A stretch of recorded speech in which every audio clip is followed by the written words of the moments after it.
Smoking causes cancer. Smoking kills. Liquor drinking is injurious to health.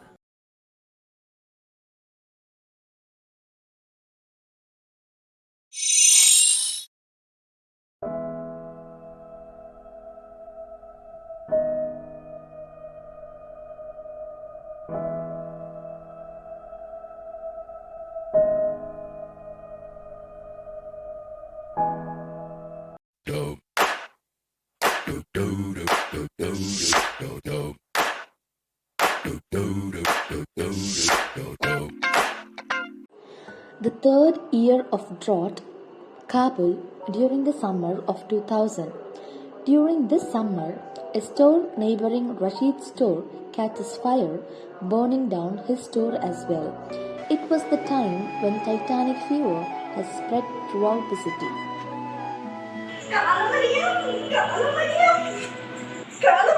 I'm Jack! I'm Jack! You say my name, Mariam! I'm Jack! I'm Jack! You call my name, Mariam! I'm Jack! Okay, you're Jack. Then who I am? You can be iceberg. Throughout the summer, starvation becomes a possibility. The children lose weight and energy.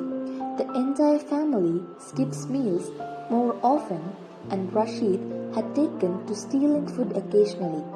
Fed up with the situation, Mariam decides to do something about it. She and Rasheed travels to Intercontinental Hotel where they borrow a phone for 5 minutes.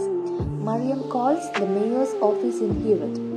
A groundkeeper gets on the line and informs her of Jalil's death. Hello? I'm looking for a man named Jalil. Do you have any information about him? Somebody said he died back in 1987. Oh, okay, thank you.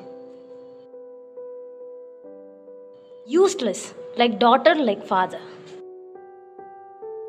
Laila is more distraught by the fact that she is forced to put Aziza in an orphanage because Rasheed is unable to earn enough to feed all of them. Laila cannot bear to tell Aziza the truth, so she tells her that the orphanage is a special school. You ask about your father, what do you say? The Mujahideen killed him. That's good. Do you understand? Yes, because this is a special school. I'll visit all time, I promise. Me too. We'll come to see you, Aziza Jo, and we'll play together. At the orphanage, they met Zaman, the director of the orphanage.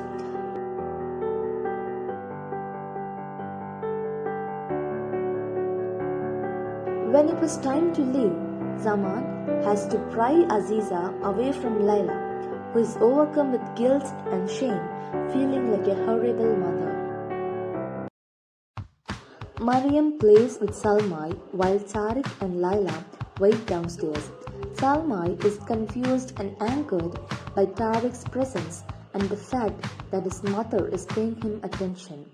Mariam realizes that the man she saw at the hotel the day she called Jalil was Abdul Sharif.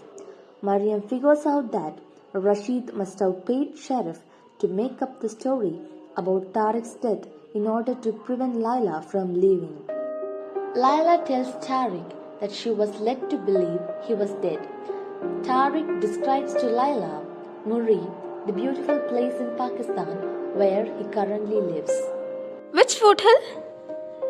Pirpanjal, Pakistan, where I live is called Muri. Perfect place for tourists.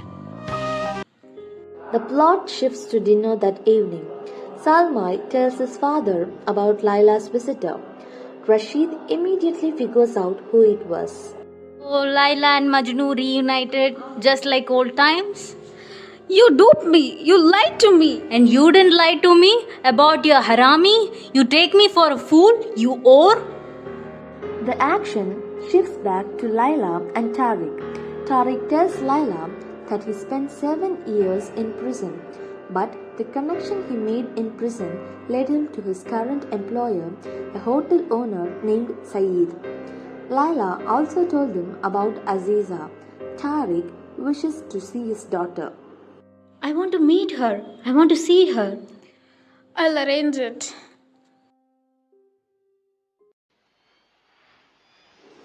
Rasheed, having heard enough from Salmai, sends him upstairs. Salmai understands the trouble he started.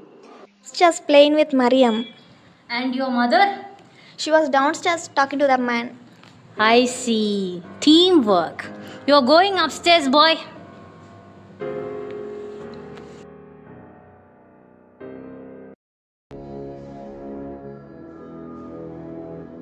Rasheed whips Laila with his belts. Mariam claws at Rasheed, trying to stop him from hurting Laila. He drops the belt and lunges at her. A new vigor rises in Mariam. What has she ever done to deserve this? She wonders. Laila smashes a vase over Rasheed's head and he turns back to her, pressing her to the floor with his hands wrapped around her throat. Realizing Rasheed has murder in mind, Mariam runs out to the tool shed. She grabs the shovel and returns to whack Rasheed over his head with it. Stunned, Rasheed looks up at Mariam, an evil smirk forming on his face. Mariam knows she has no choice but to kill him. She raises the shovel and brings it down on Rasheed with all her might. Mariam asks the shocked Laila if she is alright. When she is recovered, Laila sits up and sees Rasheed's dead body on the floor and wails. Oh, Mariam! Sit down, Laila Jo. We have to move him. Salma, I can't see this. Don't worry, Laila Jo. Everything will be fine. Everything will be alright. The two women wrap Rasheed in a sheet and drag him into the tool shed. Returning to the house, Mariam paints a hopeful picture for Laila that they'll get Aziza and run away with Tariq to Pakistan and start a new life. In the morning, Laila finds Mariam in her room. Laila realizes that Mariam means to turn herself in. She begs and pleads with Mariam, but Mariam counters her emotional response with bold logic. If she runs, the Taliban will chase both of them, which would be the worst thing for the children. Laila weeps and lays her head in Mariam's lap, having nothing to offer as a counter-argument. Later, Mariam packs lunch for the children, and Laila, along with Salma, go to the orphanage to. In the dark women's prison, Mariam shares a cell with 5 other women and children. There, she meets Nakma, who was very close to Mariam, and reveals her story. At Mariam's trial, Mariam declines her right to witness, and the 3 judges decided her fate. After 10 days in prison, Mariam is taken by wagon to Ghazi Stadium. The young soldiers accompanying her take pity on her and tells her it's okay to be scared. She cries a little bit but maintains her composure. When she is brought into the stadium and asked to kneel before a crowd of hundreds, her final thoughts include a wish for more of life and for a chance to watch Aziza grow up. She says a short prayer before the Taliban soldier lifts his gun to kill her.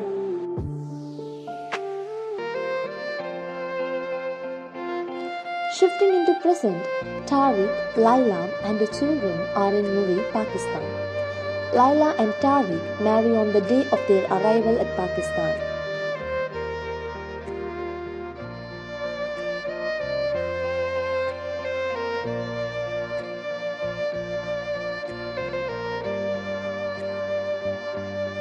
Laila, along with Aziza, assists Tariq with his job cleaning hotel rooms for Saeed. Eventually, Laila tells Aziza that Tariq is her biological father, and Aziza is relieved and overjoyed that this kind, loving man with whom she already feels a connection is a real father. He is a good man. He's the best man I've ever known. I like him. Salma adjusts more slowly. He rejects Tariq's kindness and asks for Rasheed. Laila hates lying to him, but she does so again and again, telling Salma that his father has left and may never return. You are a donkey. I don't want your toys. Salma! It's alright. Laila, it's alright. Let him. On September 2001, Laila and Tariq are working in the hotel as usual. They notice a crowd gathering in the hotel lobby, staring at the television screen turned to the BBC.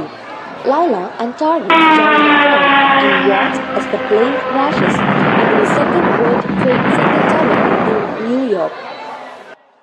It may not be so bad in the end. So bad? People dying? Women, children, house destroying again? Not so bad? How can you say that, Tariq?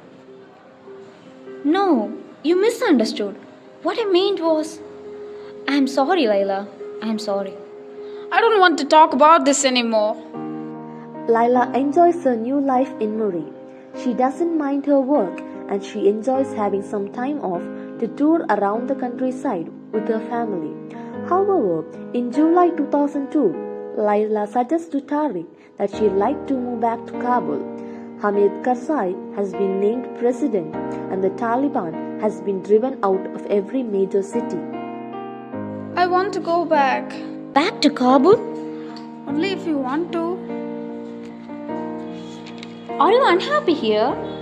I'm happy, but Kabul is. And back there, so much happening. I want to be the part of all of it. Do you understand? Okay, we can move. I will follow you to the end of the world, Laila. There are tearful farewells with Saeed as well. For good luck, he holds a Quran by the doorway for Tariq, Laila and children to kiss 3 times. It was Saeed who drives them to the station. And then, from the darkened spirals of her memory, rises 2 lines of poetry, Babi's farewell to Kabul. One could not count the moon that shimmer on her roof or the 1,000 splendid suns that hide behind her walls. Later, Laila visited Mariam's kolba at Herat. Before she leaves, Laila takes one last look at the kolba where Mariam had slept, eaten, dreamt, and held her breath for Jalil. I'm sorry, Mariam Jo.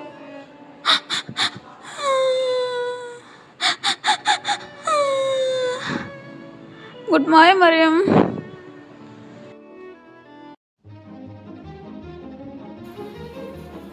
After 2 years in Kabul, the drought has finally ended. The Kabul River flows again.